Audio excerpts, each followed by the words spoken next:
Well, I've been brought up close to the colliery. My father worked in the colliery, his father before him, and his father before him. And I think the family has worked in coal mining in the area from the very first time that coal mining started. Perhaps, unfortunately, I am of the industry, and although wisdom might say that I should think of doing something else, we will stay with it until the end.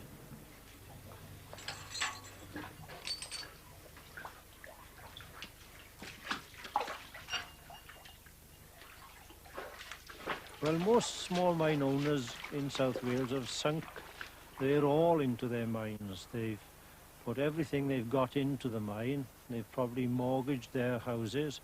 They've even put their redundancy money that they received when they finished with British Coal in, and they are now imprisoned in their business. They've got a business that doesn't make money, that's taken everything they've got. They are locked into their business and they can't get out.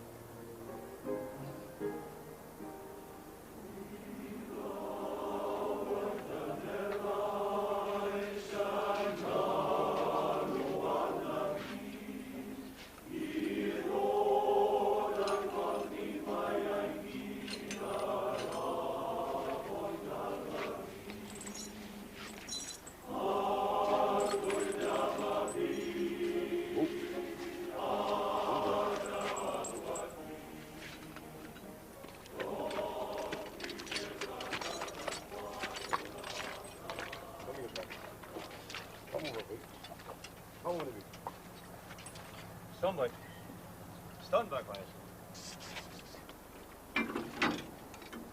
Come on in. Well, it was always my ambition to have my own place, like, you know. And I worked for British Coal for a few years down in Blaenanthe, like. And then I applied for a licence to come up here, like. And I came up on the licence to mine my own place, like, my own mine. Why was it always your ambition to have your own mine? Well, like, to work for yourself, it was more than anything, like, you know. And whatever you do then is for yourself, isn't it? But you could do lots of different jobs working for yourself. Why mining? Well, that's what I've been used to mostly, like. When I left school, I could speak to the mines, like.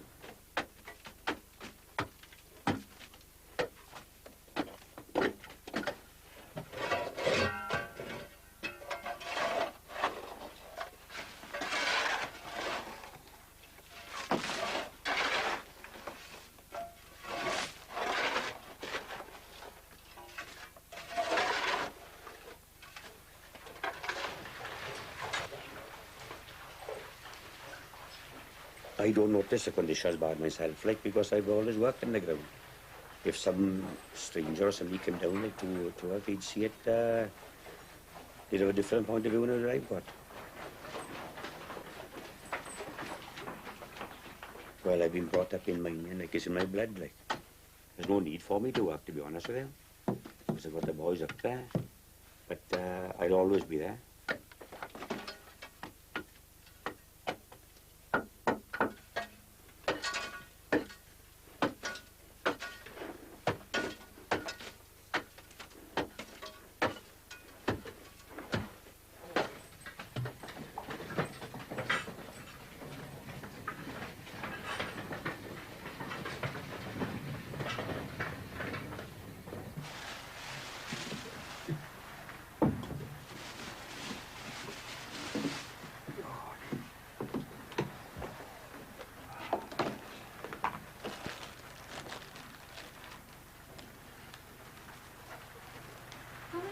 Have you got working here? Well, at the moment. And have you got any other horses? We have got other horses, but we don't actually need them at the moment. You know, the other ones out in the field at the moment. It seems very primitive. It's going back a few years, like. It's take a mining, but at the moment it's suiting us, like. Yeah. What do you look for in a foot pony? You know, a good bone, like.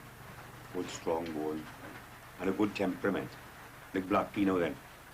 good temperament horse, not afraid of nothing on the ground, like. You could fire rolls, you know, when the noise of the shots going off, like. And he's pretty quiet, calm, like. And that's a good temperament horse. Is he your favourite horse, Dad? Oh, yes. Especially when you got a full drum of coal behind him. Why? Well, a full drum of coal is better than an empty drum of coal, isn't it?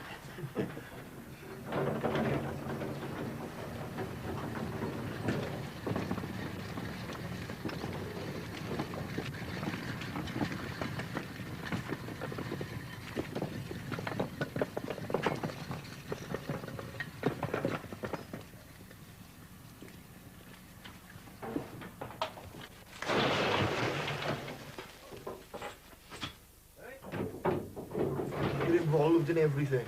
I'm involved in getting the coal out, involved in selling it, and all the way through the stream. As in the coal board, you just go to work, you do your shift and come home. And that's forgotten till you go next day. But you're somebody like in it, you strive together with the owner actually to do something. You know, you achieve it.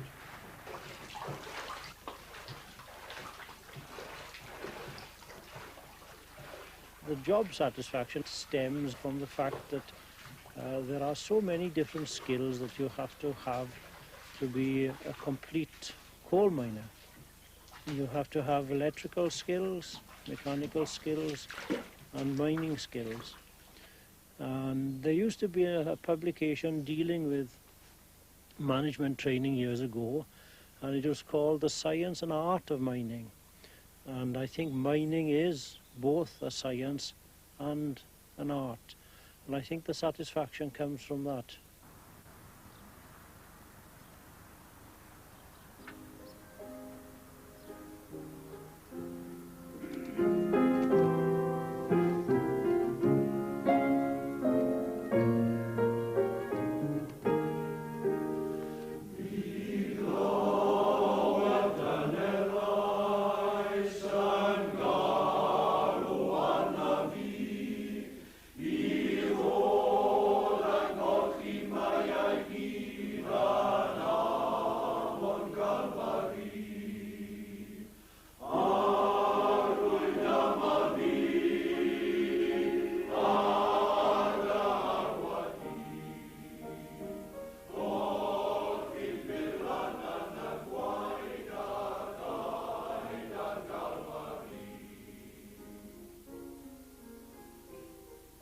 I think within 5 years, every British coal pit will have shut in South Wales. It becomes a greater possibility every day that there will not be anybody left in the mining industry.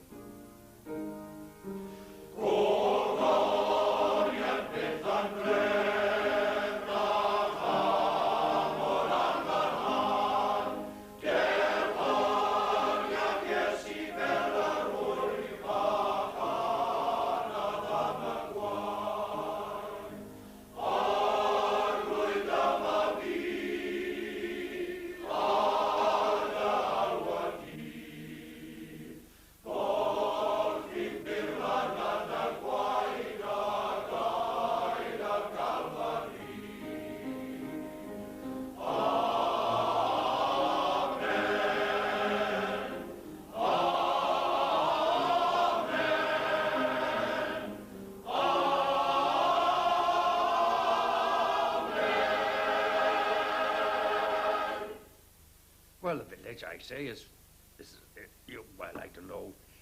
See, there's animosity in the village. People don't want to know anything about coal now because they're not working in the mines. If you get a bit of dust, a lorry going through the village, people complain.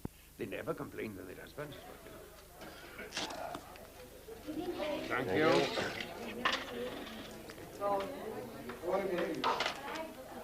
I watch it, won't get too much, George.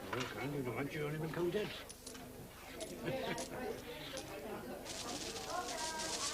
Two and some, 27. 4 and 5, 45. We can't say we can be called 100% miners today because we haven't got the membership. See, we got more honorary members here today than we got miners.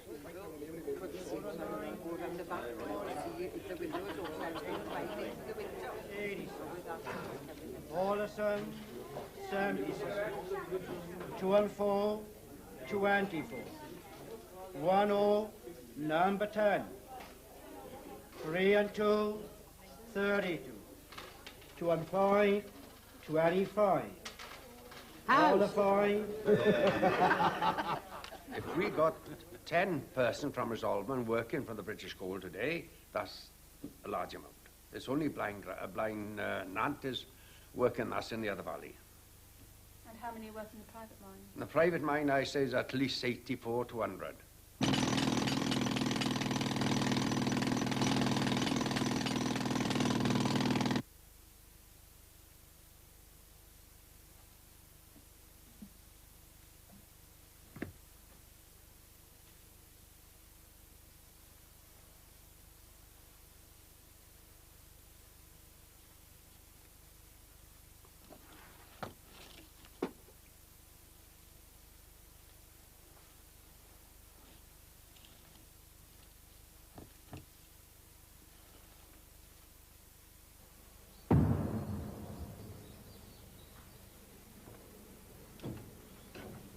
There's a great deal of job satisfaction in private mining and being your own boss.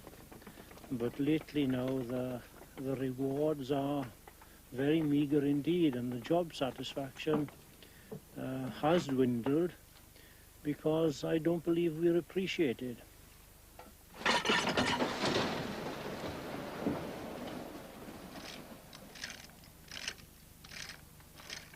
We make the effort to produce a ton of coal, and we receive less for that ton of coal than British Coal would receive for the same ton of coal.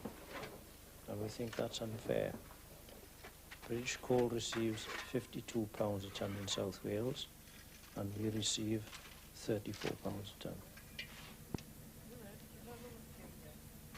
The coal board have this understanding with the CGB, and due to that understanding, the CGB is able to get away with offering us the smallest possible price for our coal,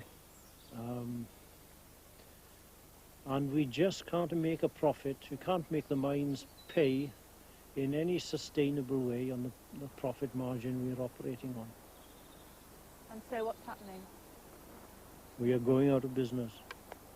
Mine by mine, mines are being abandoned. There are mines flooding at the present time. They've been abandoned this week, and men are being laid off. Well, I think, it's very hard work and long hours and the risks involved, and I think it's quite a hard job.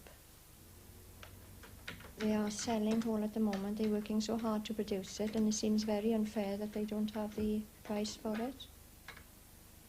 To try and get a fair deal from the CGB, we've written to over 75 MPs, Prime Minister, Secretary of State for Wales, with very little result. And now we are taking the case for a better deal for small mines to the European Court and the High Court in this country. I just can't understand your writing here, Reese. Well, it's not my writing, it's from Burnham. Pantagaseg, P-A-N-T. Y, Gaseg, G-A-S-S-E-G. Thank you, gentlemen, for coming this evening to this ordinary general meeting of the South Wales Small Mines Association. At our last meeting, it was passed by 23 votes to 4 that we take action against the CGB. Now, the cost of the case will be quite high because we are fighting people that have got a bottomless pocket and will be going after the best silks and councils themselves. And we've got to match that. And this association is going to do it. If you expect £1,000 of each member, I think... No. One second. For mine, okay. Right off, okay. But if you're awarded substantial amount of money. I think it should be shared equally amongst them who've paid. If we lose the case, a member like myself, who hasn't produced a great amount of coal, he'd lose his £1,000 just the same as everybody else. The same as a member who's producing 350 tonne a week. If we're paying £1,000, let's put our money where our mouth is and all have the same at the end of the day. Now, I know Mr. Fifield did vote against the action last time. I'm still not clear on the matter. We have never, is this a case for future sales, or is it a case of going back of coal that they have already bought us at a differential price? What is the basis of this fight? Is it fight for the future or for fight for the past? Well, I think it's both, Mr. Fifield. Right. Take the past. Now then, Mr. Jeffries. I'll take the past. Right. We can claim back for 6 years, and I think we've got a just claim. When we talk about a £20 difference on a £50 price, then there can be no shadow of a doubt that there is discrimination against us.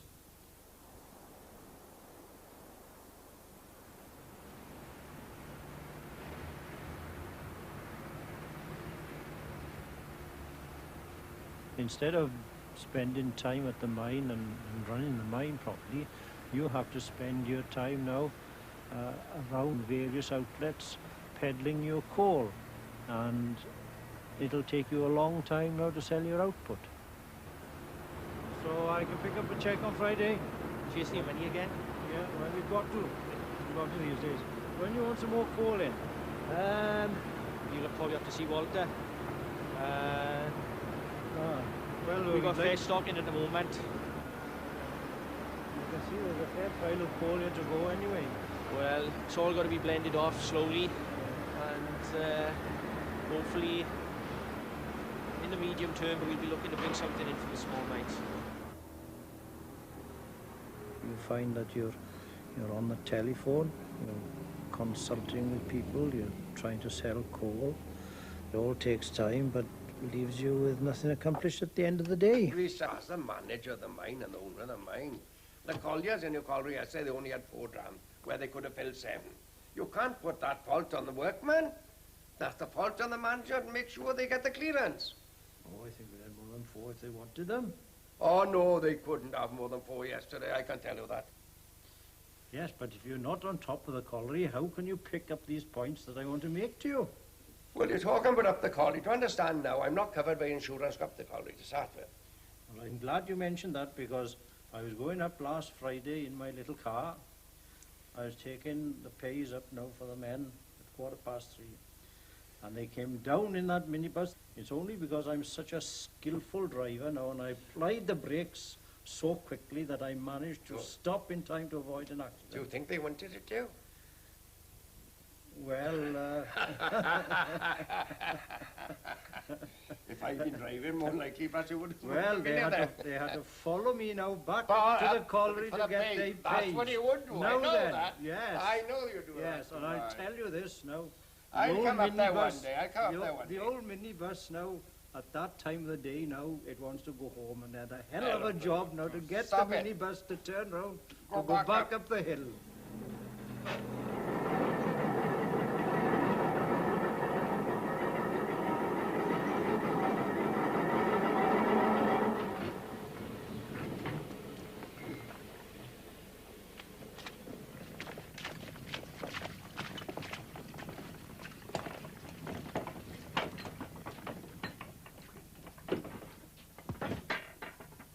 The bigger wages aren't in the NCB today for doing less arduous work than there is in the private mine. In the private mines now it's all what we call mandrel and shovel work. In today with British Coal it's all mechanisation. These men are working harder.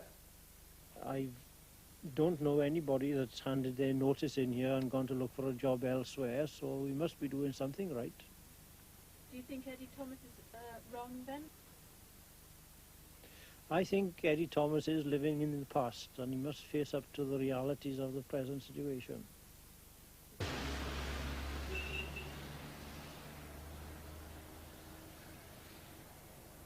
There used to be such a lot going on in the village when the mines were going there, and a lot of community life. But now you don't have that, do you? You know, you're only involved in your immediate family now, because I think we must be the only mining family around here. Who wants a Welsh cake? That's Welsh cake. Nice, very nice Welsh cake. Are they? For Jonathan and his ears. Moving into his new flat today. Has he got everything? No. What's it? But, He's got a bed, has he? he's got a mattress.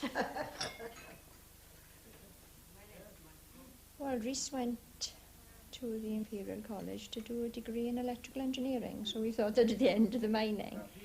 But then he went back to do his mining degree. We thought, oh, well, you know, his father had been in the mining community and died quite young, and so it was rather upsetting him, and he decided, his mother was upset, and that he decided to go in for mining. And were you upset? Oh yes, very. And how do you feel about Jonathan being involved in the mine? Well, I was upset about Jonathan too, but what can you do if that's what they decide? This thing is not big enough to give us the power we need when we start at the top. We've got to have a generator going up there. My son Jonathan decided himself to go into mining, and he is following my footsteps, and I believe he enjoys mining. It's just a pity that in fact he has only seen bad times so far. I don't think I regret coming into mining, but at the moment the financial rewards for the effort and the work that you put in are just not there. For the price of coal, you might as well not do it. It's not worth doing. Well, we've spent a lot of money opening this new face at Creegeye, but unfortunately development has slowed down to a standstill. I got to put new ferroders on the brake blocks, because those are not up to scratch, and I want to devise an emergency brake on this motor coupling, so that if we have trouble with the brake blocks on the incline, we've got an emergency brake that we can use there. Now then, this is where the entrance is to go, in here. Now I want to keep this tight. I don't want this too big.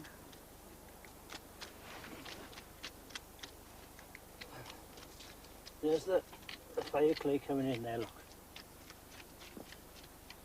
Now that's about 4'2". And you got that little part in there's a top coal, middle coal and the bottom coal. It's in its thickness. It's quite hard there as Dipping slightly in, and we've got the good rock top above it. There's not a great deal of work to do though, is there? Well, no. We can be in production here now in 1 or 2 weeks, but it's no point producing the coal if we can't make a profit at it. If you're going to lose money digging the coal, you might as well leave it there till the price of coal comes up. I know you wanted to go, I know you want to get people up here, but there's no point. Well, I've got a vested interest in the mine, and I think the next 6 months will be decisive. If things don't improve in 6 months, then I've got to seriously think about employment elsewhere. Would you be sad to have to do that? It is sad because we'd like to succeed here. We can succeed. All we need is the price for the coal.